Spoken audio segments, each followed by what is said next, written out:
Everything. What about you?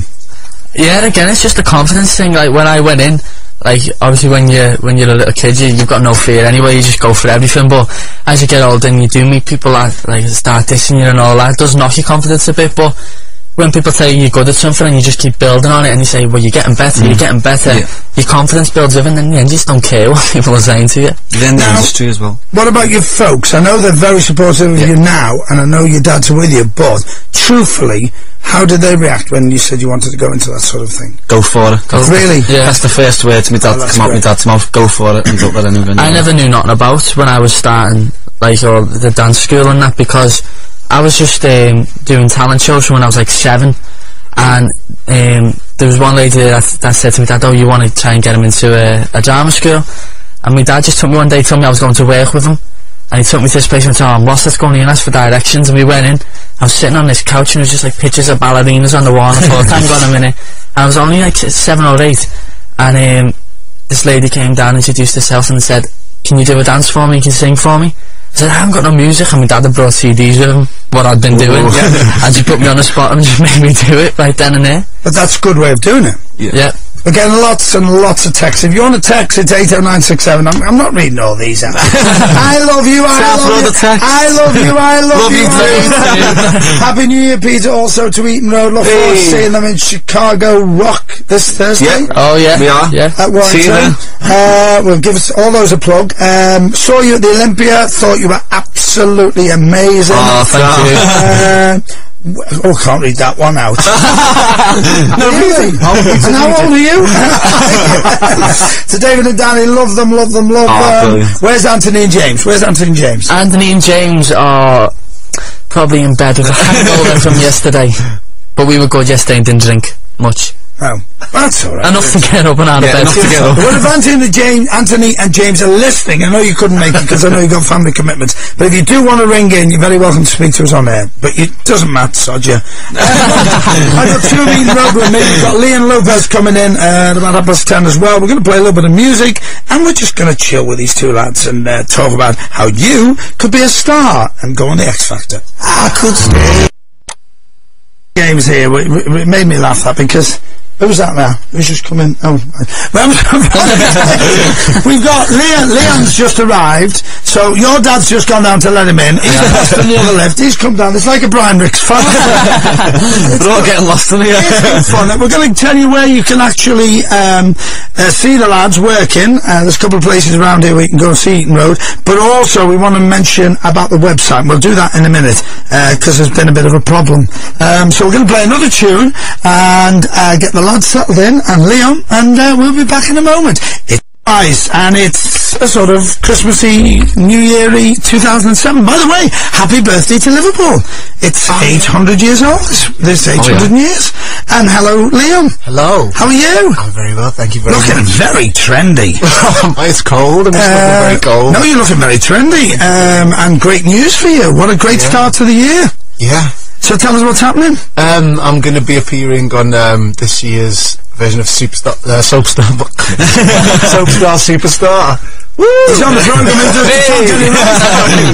It's all last minute, you see. It is last minute, isn't it? You've been a replacement, but that's good in a way, because sometimes that could be great. I guess so. It's just that I keep opening the newspapers and stuff. Replacements.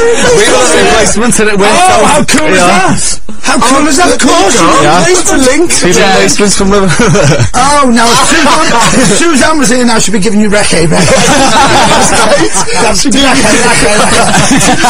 because all this, she's mental. She raking me last night. I saw her at Ice Pop Phil's bar, and she goes to me. She goes, "Did this thing with her hand?" I said, "What's that?" She goes, "It's Reiki." So they are. She got it in the first replacement. Yeah, absolutely incredible. I've got to tell you, and we'll talk about it at length. I thought the Hollyoaks in the city was spectacular. I thought the series, I thought it was wasted the time of night. It's a shame. And it's got incredible ratings on the repeats. Yeah. It really was fantastic. Well, Channel 4 just didn't back it. I mean, the same with a lot of things that tend to come out of, a lot of things that have come out of Mersey. I mean, I'm not mentioning Brookside, but you know, it's like, it's just not fair, is it? It's like some good show. It showed Liverpool in a good light. I mean, there wasn't a massive budget to it, but they did really well with what they had, and everybody who watched it loved it. But for some reason, Channel 4, well, it's all politics, isn't it? It certainly seems to be with anything that comes out of Mersey television. And what was also good about us, the music was spectacular. Did you see the programme? No. Oh, very good. You've never seen such a pacey, raunchy, cracking it was really good. No, I really loved it. I really got behind it because I really enjoyed it, and I was annoyed the first time it was on E4. Yeah. And then they put it on at channel 12 o'clock. But it wasn't even a set time. It was any time between 12 and 1 in the morning. But luckily that worked for us because we got all the people who were coming in and out to the pubs and stuff and watching the show. So students. Students, massive view, and it became a bit of a cult classic, overnight. So we were quite pleased with it. We're just talking to the lads before you came. Have you had training? What type of training? Training as in dancing or singing? I went to Liverpool College to do performing arts for 2 years, and I did some short courses at LIPA, and I've had different vocal tutors and stuff like that over the years, but I've been doing it for a long time.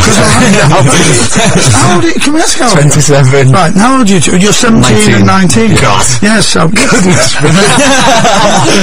And I'm still doing. I need to get out the way now to these guys. But what's good, Liam, which is going to be great, is I don't think you've actually been seen on television singing properly, have you?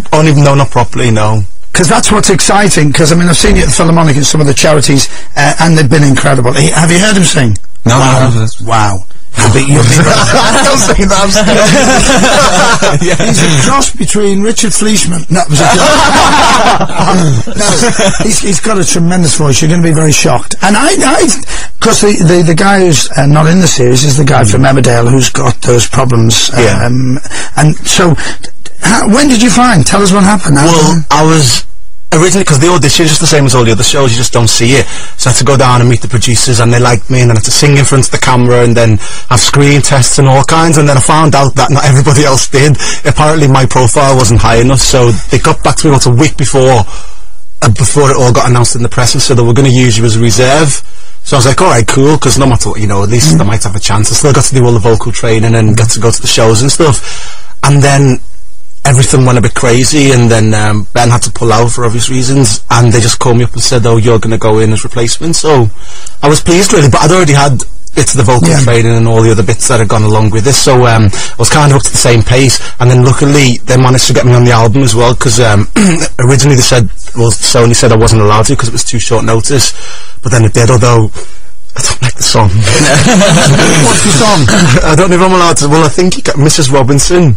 I said I don't like the song. The song is a good song. Mrs. Robinson. Jesus loves you. Yeah, I hate the song. It's not my song. I sound like, and I went in and I had a sore throat, and then I was singing it, and he goes, "Oh, I like the rock edge you're putting on it, because it's like a folk song." And I was like, "Oh yeah, thanks." Jay and our band had a bad foot when we used to record, and they were like, "Oh, I like that little tone in your voice." I was like, "Just got a throat infection." I love that song. No, Mrs. Robinson. The song's good, but when it's not your style. I mean, I don't mind doing pop songs, rock songs, soul songs, but it's just, I don't know, it just wasn't really me, and I couldn't put myself into it. But it's like, I tried to, and everyone said that it sounds good, so hopefully, I don't even know if I'm allowed to speak about it, to be honest. I'll be getting axed up. You're not speaking about it, you're speaking about nothing. We can't talk to you after tomorrow, can we?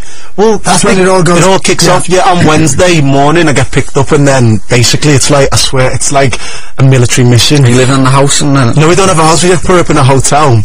And I think our day starts basically from 7 in the morning. You have your vocal session, your styling session, rehearsals, then you go on, do it live, and then you come. Well, it's like non-stop. Yes, please. And but it's every day. It's like wherever you do a show, and then you've got a week to kind of do all the promo. Ours is like you do a show, and then you get kicked off, or you stay on, and then the next day, and it's 10 days in a row constantly. So people don't get to know you as a person.